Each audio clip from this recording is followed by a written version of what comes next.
Hi everyone and welcome back to the official channel of Law Prep Tutorial. I hope आप सब लोग बढ़िया होंगे and let's start with our session.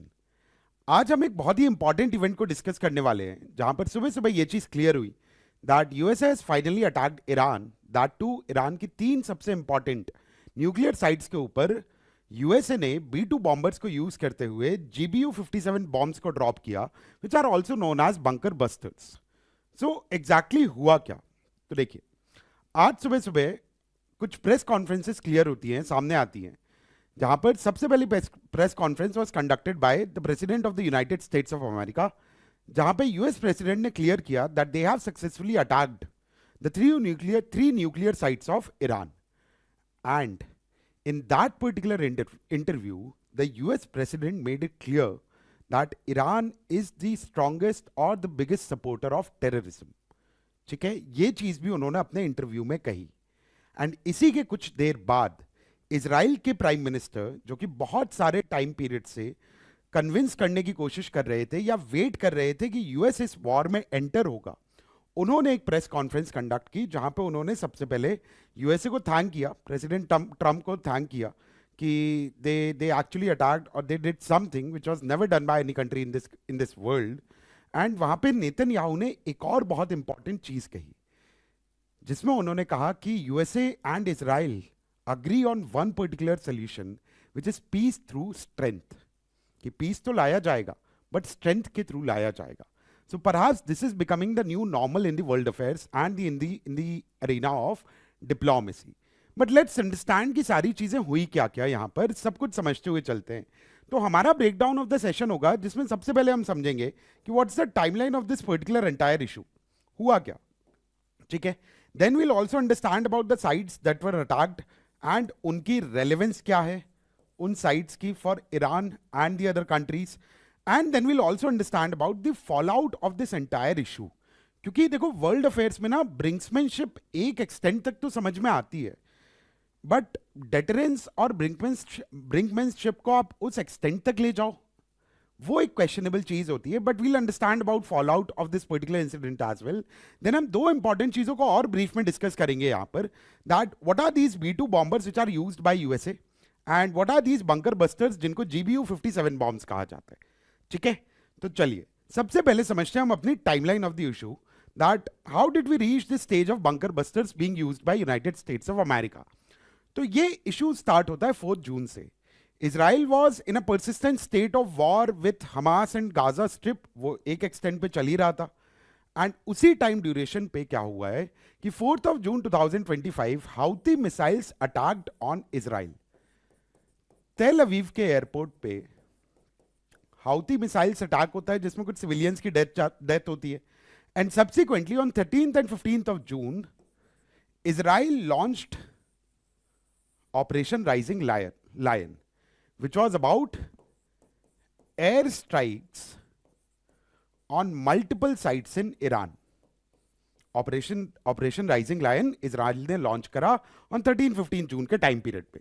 Then subsequently on 19th of June, क्योंकि अब Iran पर attack हो चुका था, it's about sovereignty of a country as well. Then 19th of June को ईरान ने रिटेलिएटरी एक्शंस में मिसाइल्स को लॉन्च करना शुरू करा ऑन इजराइल. And इस point of time पे, इस duration में there was a particular doubt which was going within the mind of the legal or international fraternity कि क्या यूएस इस वॉर में एंटर होगा. तो 19 से लेकर 21st of June तक एस्केलेशंस होते रहे दोनों तरफ से. ईरान ने अटैक किया, ईरान ने इवन एक हॉस्पिटल पे भी, सिविलियन हॉस्पिटल पे, one of the most significant, famous and important कहना चाहिए हमें research facility in the field of science located थी, उस पर अटैक किया. तो एस्केलेशन कंटिन्यू होते जा रहे थे और इसी बीच में 19-20 जून के आसपास G7 समिट को भी बीच में छोड़कर डोनाल्ड ट्रंप वापस कंट्री में चले जाते हैं, wherein he said that something big is going to come up, right. And then finally between 21st and 22nd of June रात के टाइम ड्यूरेशन पे यूएस ने बंकर बस्टर्स को ड्रॉप किया ऑन ईरानियन न्यूक्लियर साइट्स. ठीक है, 3 sites को target किया गया यहां पर, नतान्स, फोर्दो एंड इस्फहान. तो हम पहले अब समझने की कोशिश करते हैं. ठीक है, लेट अस अंडरस्टैंड कि ये तीनों साइट्स हैं कहां पर ईरान में और इन तीनों साइट्स की रेलेवेंस क्या है ईरान के लिए. तो देखो, ये एक ब्रॉडर मैप है ईरान की न्यूक्लियर फैसिलिटीज का, जो अलग अलग जगह पे लोकेटेड हैं। तो देर आर मल्टीपल साइट्स जहां पर ईरान न्यूक्लियर एनर्जी से रिलेटेड कोई ना कोई एक्शन ले रहा है। ग्रीन पॉइंट से लोकेटेड है रिसर्च फैसिलिटी जो है उनकी, ठीक है।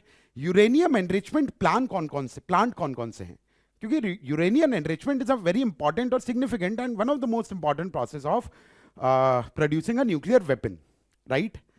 3 साइट्स यहां पर बहुत इंपॉर्टेंट आ जाती हैं, Fordow and Natanz. Fordow was a kind of a declared nuclear enrichment facility of Iran, ठीक है। पूरी दुनिया का यह मानना था कि फोर्दो में न्यूक्लियर एनरिचमेंट ईरान करता है। Second was Natanz and third was Isfahan. ये 3 साइट्स टारगेट की गई हैं, बट और भी जगह हैं जहां पर न्यूक्लियर फैसिलिटी से रिलेटेड या न्यूक्लियर एनर्जी से रिलेटेड कोई ना कोई एक्टिविटी चल रही है। बट प्राइमरली 3 साइट्स थी उनकी, which was Fordow, Natanz and Isfahan. इस पे अटैक किया है यूएस ने बंकर बस्टर्स को यूज करते हुए, ठीक है। अब in the mornings press conference the US president made it clear that the American military has completed the airstrike on 3 sites in Iran, Natanz, Isfahan and Fordow, वेरिन बाद में ये चीज क्लियर हुई कि B2 स्पिरिट स्टेल्थ बॉम्बर्स को use किया गया, जिससे बंकर बस्टर्स को यूज किया यूएसए ने टू अटैक ऑन ईरान। अब देखो पॉइंट क्या है, यूएसए ईरान की इन साइट्स पे इतना अंदर टेरिटरी के पहुंचा कैसे, राइट। तो यूएस का प्लान बहुत पहले से चला आ रहा था। The bunker busters actually flu from USA only, ठीक है। वो यूएसए से ही उड़े, बीच में उन्होंने एक स्टे लिया आपका हवाई में, देन उसके बाद सब्सिक्वेंटली इंडियन ओशन में जो एक हॉल्ट था, वो हॉल्ट था आपका डियोगो गार्सिया पे, ठीक है, which is actually located in the Indian ocean. और इंडियन ओशन तक आ जाना एक्चुअली आपको बहुत पास में ले आता है from the territory of Iran, क्योंकि अगर आप ध्यान दोगे ना, लेट्स सी कि कितना क्लोज, कितना दूर लोकेटेड है ईरान आपका इंडियन ओशन से। This is the portion of Indian ocean, right, this is what Indian ocean is.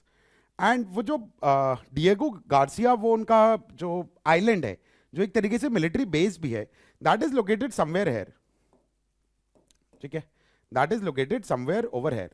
अब यहां से उतना ज्यादा दूर नहीं बचता है आपके लिए, राइट, कवर करना। And therefore it was possible और it became possible for United States of America to take those B2 bombers and attack on one of the most secured facility under the Iranian regime, ठीक है। अब यहां से वो flu करते हैं, ठीक है, they flew from here and then just a second,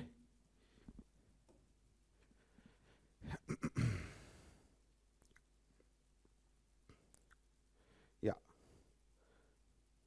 so they flew from here and then they subsequently attacked Iran over here.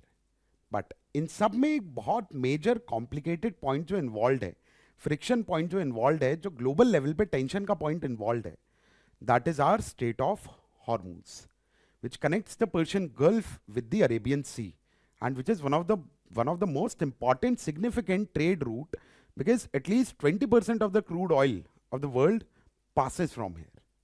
And ये एक बहुत बड़ा कंसर्न का या टेंशन का रीजन बना हुआ है with in the international community. अब यूएसए ने जिन बॉम्ब्स को ड्रॉप किया ना, वो बंकर बस्टर्स थे। बंकर बस्टर्स मतलब देखो, एक तो बॉम्ब वो हो गया जो आपका सरफेस पे टकराया और एक्सप्लोड हो गया। बंकर बस्टर्स की जरूरत वहां पर होती है जहां पर फैसिलिटी अंडरग्राउंड लोकेटेड है। एंड फोर्दो में जो न्यूक्लियर फैसिलिटी लोकेटेड थी, that was actually underground, and therefore using bunker buster was very important and significant to achieve the target completely. And आप पीछे देख सकते होगे इमेज में कितना बड़ा बॉम्ब है actually, right. And these are actually something which are dropped only from B2 bombers, and दस B2 bombers were involve over air on attack on Fordow facility, ठीक है। ये बॉम्ब्स हैं क्या?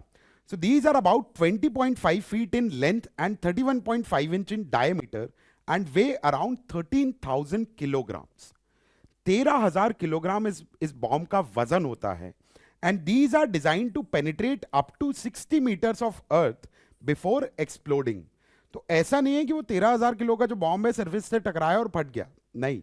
पहले they are designed to penetrate up to 60 meter, कि if this is surface, So they'll penetrate up to 60 meters and then only they'll explode.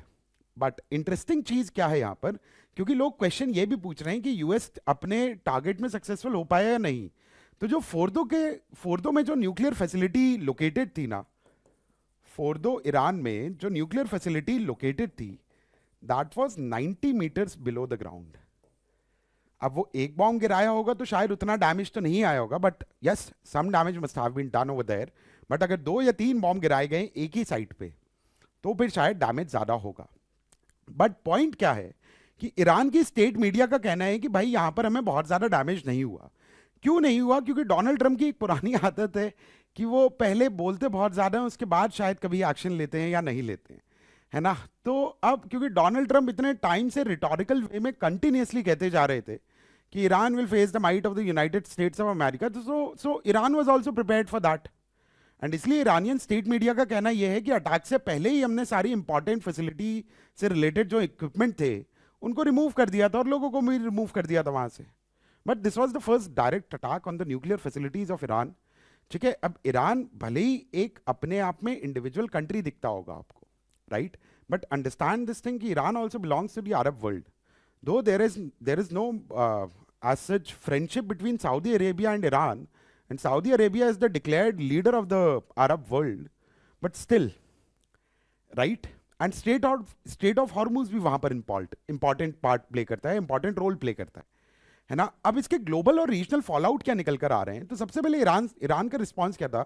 सीधी सीधी बात थी कि the foreign minister of the Iran condemn the attack as violation of UN law and vowed to everlasting consequences. अब इससे होगा क्या कि international level पे ना यूएस को प्रॉब्लम अब इतनी ज्यादा फेस करनी पड़ेगी अपनी इंटरनल सिक्योरिटी को लेकर, क्योंकि Iran is someone who is considered as the supporter of the proxy wars, है ना। हाउती रिबेल हो गए और बाकी सारे रिबेल्स हो गए, इन सबको सपोर्ट कहीं ना कहीं ईरान तो कर रहा था, वो भी जग जाहिर बात थी, राइट। तो अब उन प्रॉक्सी वॉर्स या प्रॉक्सी वॉर्स के जो उनके टूल्स हैं उससे थ्रेट यूएस और वेस्टर्न कंट्रीज को और ज्यादा बढ़ेगा धीरे धीरे, right? Second is the immediate retaliation which is done by the Iranian government. So Iran launched missiles at Israel, wounding civilians as well. And UN का reaction हमेशा वही कि मारा मारी नहीं, रुक जाओ सब लोग, वही अभी भी चल रहा है ना। The UN reaction is the Secretary General warned of dangerous escalation, कि भाई रोकने की कोशिश करो, ये dangerously escalate होता हुआ आगे चला जाएगा। This is going to be something which is going to be very very important and crucial for the economy of the world as well. The economy of the world is recovering from pandemic. Then it had to face the Trump's trade war. I don't know what kind of war he wants to play over there, है ना। But other than that, global oil supply chain को disturb कर देना, जो एक बहुत बड़ा concern यहाँ पर है, क्योंकि अब ईरान की अगर आप न्यूक्लियर फैसिलिटीज पे अटैक कर दोगे तो ईरान स्ट्रेट ऑफ हॉर्मूज पे किसी को ट्रेड नहीं करने देगा फिर, क्योंकि the sovereignty of the nation has been attacked ना। पहले इजराइल ने अटैक किया, फिर आपने अभी अब ईरान पे अटैक कर दिया। एंड कुछ लोगों का कहना यह भी है कि भाई this is the new Iraq kind of a scenario committed by USA. जैसे इराक में क्या हुआ था, सद्दाम हुसैन के ऊपर एलिगेशंस लगाए गए थे कि he is developing weapons of mass destructions, है ना, केमिकल वेपन्स वो डेवलप कर रहे थे जो कभी प्रूव नहीं हो पाया, राइट। एंड अब सेम चीज पता नहीं ईरान के केस में है या नहीं है, but this is going to be something which will have an impact on the global oil supply. Why? Because the 20% of the global oil supply goes through Strait of Hormuz, right?